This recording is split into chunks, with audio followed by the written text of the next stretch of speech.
हिंदू मियाँ जब तक जिंदा रखोगे तब तक हम कुछ कर पाएंगे। जब तक जाति को जिंदा रखोगे तब तक हमारी सत्ता सुरक्षित होगी। क्यों बताई, सारा आन खान जितना सर था सब गायब हो गए और सब नरेंद्र मोदी से बिक गए। बापी के नीचे सीम मिल जाएगा, राम मिल जाएगा, मस्जिद के नीचे कोई फलना मिल जाएगा, मंदिर के नीचे कुछ मिल जाएगा। हमारा कंट्री बात करता है ताजमहल के नीचे हिंदू मियाँ खोज रहे हैं। देखा कि आपके लेवल के नेता क्या करते थे राज्यसभा में, या जब किसी सदन में नहीं होते थे तो राज्यसभा का समय में किसी न किसी पार्टी में मिल जाते थे और राज्यसभा चले जाते थे। आपको नहीं लगता है कि मुझे भी चली जानी चाहिए? कुछ हमारा भारत 80 लाख हजार करोड़ का माफिया क्यों, और ये माफिया कौन है, ये कोचिंग माफिया कौन है, किसके साथ कॉन्वेंस है? और सिर्फ हम इसलिए जाने जाते हैं कि यहाँ चोरी होती है, चीट होता है। हम इसलिए जाने जाते हैं कि हर बार यहाँ पर प्रश्न पत्र लीक होता है, यहाँ नौकरी नहीं मिलेगी, जितनी बड़ी बोली उतनी बड़ी 1.5 करोड़ देंगे तो हम बीपीएससी पास करेंगे। दोस्तों नमस्कार, मैं हूं अफरोज मासूम और आप देख रहे हैं सच्ची बात मीडिया। इस वक्त हमारे साथ एक ऐसे नेता है जो फिलहाल किसी भी सदन में नहीं है, ना ही विधानसभा में है, ना विधान परिषद में है, ना ही संसद में है, लेकिन जो बिहार में जो विपक्ष की भूमिका निभा रहे हैं या पूरे देश में जो असली में विपक्ष की भूमिका निभा रहे हैं, राजेश रंजन उर्फ पप्पू यादव जी, जाप सुप्रीमो इस वक्त हमारे साथ हैं। आइए हम उनसे जानते हैं कि किस तरह से जो है वे आखिर विपक्ष की भूमिका क्यों निभा रहे हैं, जबकि 2014 के बाद जब से वे राजनीति में अलग पार्टी बनाए हैं कहीं उनको सफलता नहीं मिली है, लेकिन मजबूती के साथ बिहार के जनता के साथ मजबूती के साथ खड़े हैं। चलिए, तो बहुत बहुत स्वागत है हमारे चैनल में आपका। धन्यवाद। देखिए, 2-3 सवाल है। पहला सवाल है कि आप सीमांचल में हैं, किशनगंज अररिया में हैं। आप आज़ाद हिंदुस्तान के बाद कोई ऐसा शख्स क्यों पैदा इस कंट्री में नहीं हुआ कि एक ब्लॉक या एक पंचायत का भ्रष्टाचार मिटाने की ताकत रखता हो? क्या कारण है?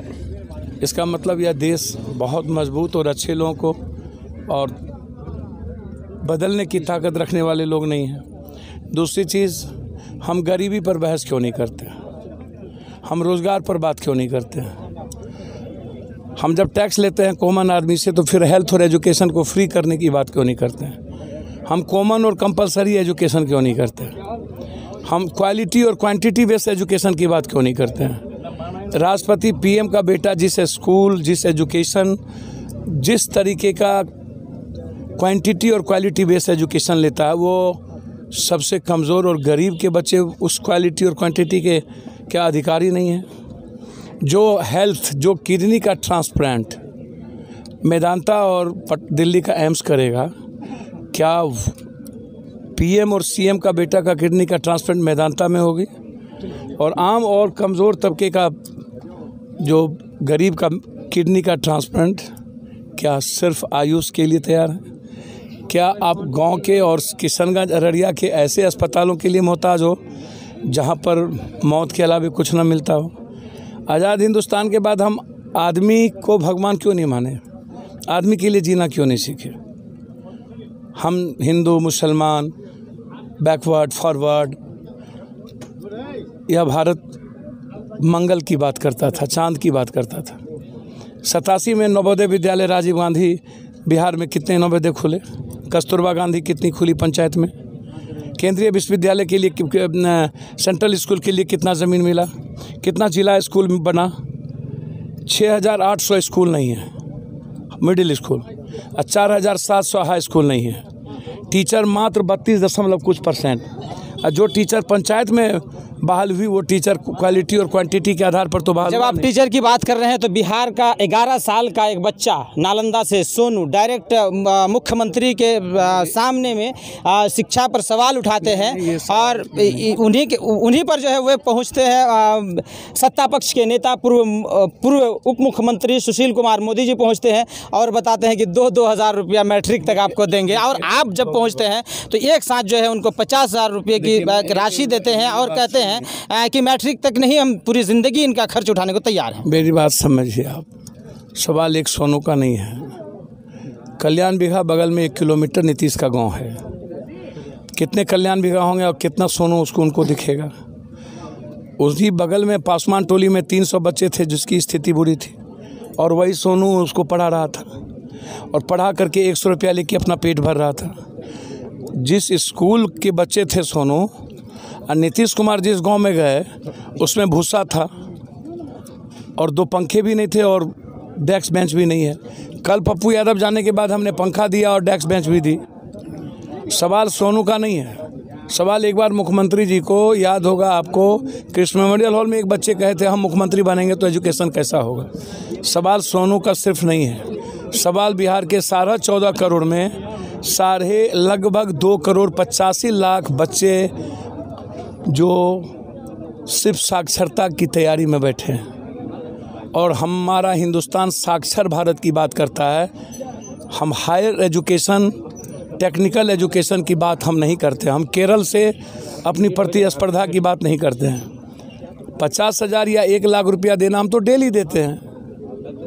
जहाँ भी कोई घटना घटित होती है और इस तरह की परिस्थितियाँ आती है, पप्पू यादव डेली 1 लाख, 2 लाख, 4 लाख, 5 लाख देता है। सवाल ये नहीं है। सवाल तो जब माझी डेथ कर गए थे, गया वाले थे दशरथ माझी, तो हमने उनके फैमिली को सस्टेन करने के लिए 1 साथ 2 लाख रुपया हम दिए और आज तक 10,000 रुपया दे रहे हैं उसके परिवार को एजुकेशन और खाने के लिए। आज तक जब वो मरे तब से लेके बाय अकाउंट देते हैं। तो ऐसा तो भुज में, उत्तराखंड में जब भी कोई घटना घटी और ऐसे हालात पैदा हुए, सवाल सोनू का नहीं है। सोनू के जीनियस प्रतिस्पर्धा पर उसको मैं, अल्लाह या ईश्वर ने उनको एक असीम ताकत दी। 4 क्लास का लड़का 7-8 क्लास के बच्चों को पढ़ा रहा है। मैं उस पर गर्व कर सकता हूँ एज ए सोनू।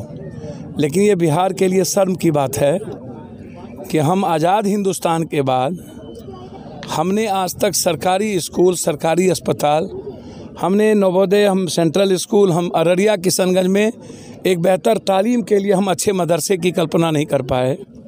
हम हाईटेक इंडियन मदरसे की तारीख नहीं कर पाए, स्कूल की हम कल्पना नहीं कर पाए और एक अच्छा टीचर की हम उम्मीद नहीं कर पाए।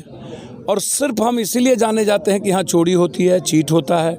हम इसलिए जाने जाते हैं कि हर बार यहाँ पर प्रश्न पत्र लीक होता है, यहाँ नौकरी नहीं मिलेगी। जितनी बड़ी बोली उतनी बड़ी 1.5 करोड़ देंगे तो हम बीपीएससी पास करेंगे। तो जो बीपीएससी का क्वेश्चन लिखवा, इसके पहले भी 2 चेयरमैन जेल गए, रामशरत सिंह और सरदार देवनंदन सिंह। प्रोफेसर बहाली में गलती हुई, हम तो नहीं छोड़ा। ग्रुप डी के मुद्दे पर हमने यह सवाल खड़ा किया कि जब ग्रुप डी के मुद्दे पर मिडिल क्लास और कमज़ोर तबके का बच्चा या तो फिजिकल या तो मेडिकल के आधार पर पास करेगा, दौड़ लगाएगा, आप तो मेंस और भाभा दे दी और आज तक उस पर निर्णय नहीं हुआ।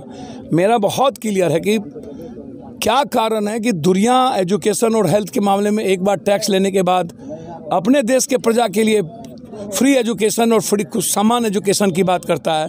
हमारा भारत 80 लाख 1,000 करोड़ का माफिया क्यों? और ये माफिया कौन है? ये कोचिंग माफिया कौन है? किसके साथ कॉन्वेंस है?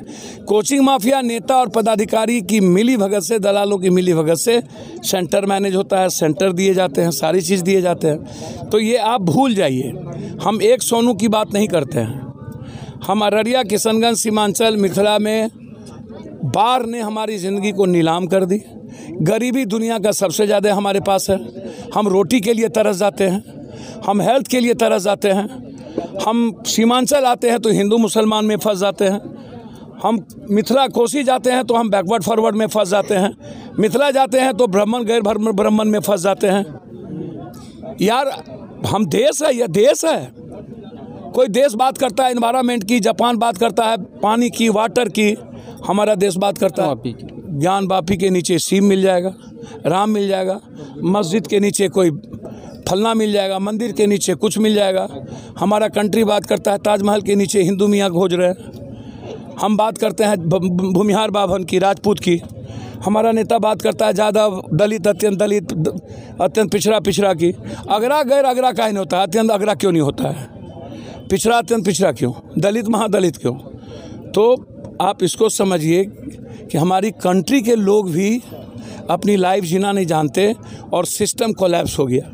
और सिस्टम को लगता है, पीएम और सीएम को लगता है कि जातीय समीकरण पर ही हमें बात करनी चाहिए। हिंदू मियाँ जब तक जिंदा रखोगे तब तक हम कुछ कर पाएंगे। जब तक जाति को जिंदा रखोगे तब तक हमारी सत्ता सुरक्षित होगी। जिस दिन हम गरीबी मिटाने की बात करेंगे, हेल्थ की और एजुकेशन की बात करेंगे, रोजगार की बात करेंगे, एनबीसीसी रेलवे की बात करेंगे, बीएससी बहाली की बात करेंगे, जहां 13,000 भर्ती है 2008 में निकला वैकेंसी, हम अरबों रुपया कमा लिए उससे सरकार, लेकिन आज तक 13,000 वैकेंसी नहीं निकली। STT है, BTT है, 3 बार आर्मी में दौड़ लगाने के बावजूद भी हमारी नौकरी नहीं हो पाई और हमको बहाली नहीं कर पाए। तो अब तो आर्मी में भी बहाली बंद हो गई, रेलवे की बैंक का पहले ही बहाली बंद हो गया, और नौकरी किसी भी कीमत पर नहीं मिलेगा कमज़ोर तबके के बंदे को। तो इसीलिए सोनू सवाल नहीं है, सवाल है कि हम सोचते क्या हैं। क्या हम गरीबी से लड़ना चाहते हैं? क्या हमें रोज़गार की सबसे ज़्यादा ज़रूरत है? क्या हमें नफ़रत से निकलना होगा? क्या हमें समाज को बांटने से बचाना होगा? क्या हम संविधान को दायरे में रख करके उस रास्ते पे चलेंगे? क्या लोकतंत्र बचाने के लिए एक एक इंसानियत की रक्षा कर पाएंगे? इम्पोर्टेंट यह है, इम्पोर्टेंट दूसरी नहीं। एक मिनट, अभी जो है लोकसभा, अभी जो है राज्यसभा चुनाव हाल ही में होना है। आपके जैसे नेता, इससे पहले हम लोगों ने देखा कि आपके लेवल के नेता क्या करते थे राज्यसभा में, या जब किसी सदन में नहीं होते थे तो राज्यसभा का समय में किसी न किसी पार्टी में मिल जाते थे और राज्यसभा चले जाते थे। आपको नहीं लगता है कि मुझे भी चली जानी चाहिए? कुछ नहीं जाना चाहिए। जिसके पास धन होगा, दौलत होगा, वही दुनिया चेंज करेगा। ये सब बेफालतू चीज़ें हैं। MLC का चुनाव, सबका चुनाव की स्थिति यही है, बहुत बुरी स्थिति है। फिर से वही लोग जाएंगे, कह रहे चोर लोग जाएंगे। भैया ऐसे जगह पर क्या अब साहित्यकार और नागार्जुन जा रहे हैं? तो कौन जाए? 1 to 5 में अदानी आ गया और सीमेंट का सबसे बड़का मालिक बन गया। तो जिसके पास मोनोपोलेशन होगा वही ना करेंगे। एक मिनट, जिसके पास वही ना करेंगे। अच्छा आदमी कहाँ जाता है? MLC के चुनाव में अच्छा आदमी गया, जो ज़्यादा खरीदा वो MLC बना। एक तो भला आदमी को जिता के दिखा दो, तो जिता के दिखा दो, बता दे तो।